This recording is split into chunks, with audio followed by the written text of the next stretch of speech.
की त्यांनी सौमित्रच्या आईला चुगली करून खोटं नाटं सांगून ग्रुप मधलं वातावरण बिघडवलं. इतकंच नाही तर त्याचे त्याच्या आईशी असणारे बंध सुद्धा दावपर लावले. मैत्रीतल्या विश्वासाला क्रॅक दिला आरोपीने मिलॉर्ड. तर मला माझ्या आशिलाला असं विचारायचंय की आरोपीवर असलेला हा गुन्हा तुम्हाला मान्य आहे का? हो आहे. तुम्हाला असं कधी वाटलं होतं की हा असं वागेल? नेव्हर. मला वाटतं मिलॉर्ड हाच मुद्दा आहे. हाच मुद्दा आहे की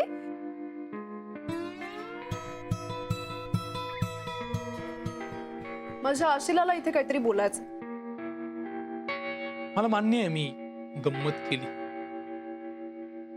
पण गमतीत कोण खोटं बोलत नाही मिलॉर्ड. कोण नाही बोलत. आणि मित्रमंडळींमधल्या या मस्करीची अशी कुस्करी व्हावी हे कुठल्या हितचिंतकाला स्नेहाला वाटेल मला सांगा. आणि मला तर असं वाटतं की ज्याचं जे प्राक्तन असतं ना त्याला ते मिळतच बहुधा. पण अशी गंमत दुसऱ्या कोणी केली तर त्याला ती शिक्षा भोगावी लागेलच असं नाही, किंवा नाहीच लागणार भोगायला. आणि अश्वत्थामाच्या भळभळत्या जखमांसारखं असं बहिर्वक्रीय दृष्टिकोनातूनच जर माझ्याकडे बघायचं झालं तर माझी प्रत्येक गोष्ट तुम्हाला मोठी, भयावह आणि अशी विचित्रच वाटणार आहे. Objection my lord. अशा पद्धतीनं हाय फंडा मराठी बोलून कोर्टाला कन्फ्यूज करण्याचा प्रयत्न सुरू आहे. Objection my lord. प्रत्येकाला आपापल्या भाषेत बोलण्याचं स्वातंत्र्य असायला हवं. ते जर नाकारलं तर कोर्टाच्या नियमांची हेटाळणी करण्यासारखं होईल. अरे उडत गेला तुमचा आशिल. इथं काही पण टेपा लावला जात आहेत आणि हाय फंडा मराठी म्हणून आम्ही काही ऐकून घ्यायचं का? Order order. शांतता.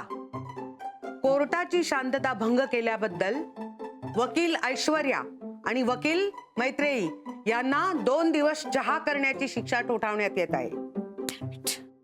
अरे यार, याला काय अर्थ आहे? याला वाचवायला गेले मलाच शिक्षा झाली. मुकदमा लवकर संपवावा, अन्यथा दुसरी तारीख मिळेल. मला माझ्या आशिलाला म्हणजेच मिस ऋतूला काही प्रश्न विचारायचे, त्याची त्यांनी खरी खरी उत्तरं द्यावी.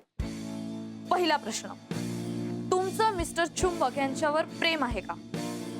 हो आहे. मिस ऋतू, तुम्हाला असं कधी वाटलं होतं की तुमचा ब्रेकअप व्हावा? नाही, कधीच नाही. आणि तरीही तुम्ही त्यांच्याशी बोलणं टाळलं. Am I right? हो. का? कारण आय मीन मी काय करू ग माई? हा असं काहीतरी वागलं ना, मला खूप राग आलाय त्याचा. आणि मी कसं बोलू या माणसाशी? सी मैत्री ग्रुप मध्ये खोटं बोलते, पण ती खोटं बोलते हे तिला माहितीये, सगळ्यांना माहिती, आणि सगळे हसतात आणि तू पण हसतोस.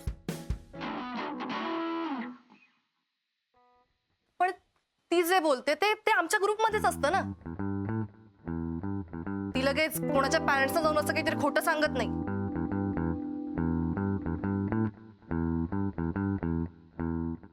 ही लाईन त्यानं क्रॉस केली आणि I want him to say sorry to Soumitra. That's it.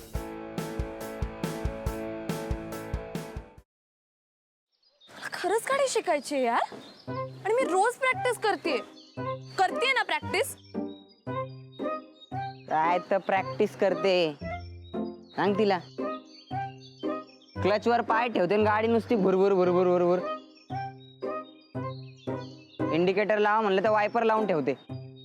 गाडीचं स्टेअरिंग तर असं फिरवते जसं काय लहान पोरांची गाडी आहे. बास हा. खूप झालं. मी तुम्हाला इथे मदत मागायला आली आणि तुम्ही मलाच डिस्करेज करू नका.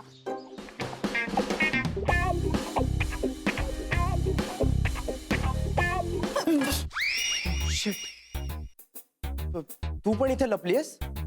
हो, मी काही पाल नाहीये भिंतीला चिकटून राहिला. What are you kidding me? अशा सिच्युएशनला तुला विनोद सुचू शकतो? कसं असतं ना, अशी सिच्युएशन आली की आपल्याला टेन्शन येतं आणि मग ते टेन्शन घालवण्यासाठी विनोद करणं चांगलं. व्हॉट्स इट? नाही.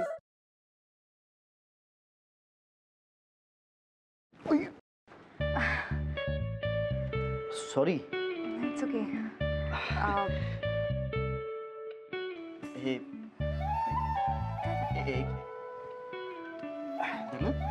सॉरी.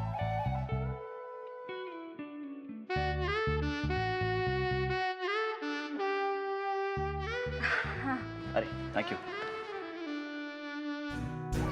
अरे त्या दिवशी ना माझ्या फ्रेंडचा फोन आलेला आणि ती अचानक मला बोलायला लागली की तिला कॅम्पिंग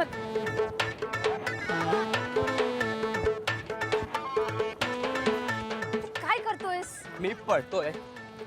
ह्याला पळणं नाही म्हणत, ह्याला जॉगिंग म्हणतात आणि ह्यांनी करून तुझी ढेरी कमी नाही होणार आहे. गपे. ह्याला पळणंच म्हणतात. मी असंच पळतो. तुला पळायचंय तर पळ. अरे पण तू का पळतोयस? अरे आपले मित्र आहेत ना, त्यांना विचारायचंय त्यांची युवागिरी काय आहे. वा, हो चल.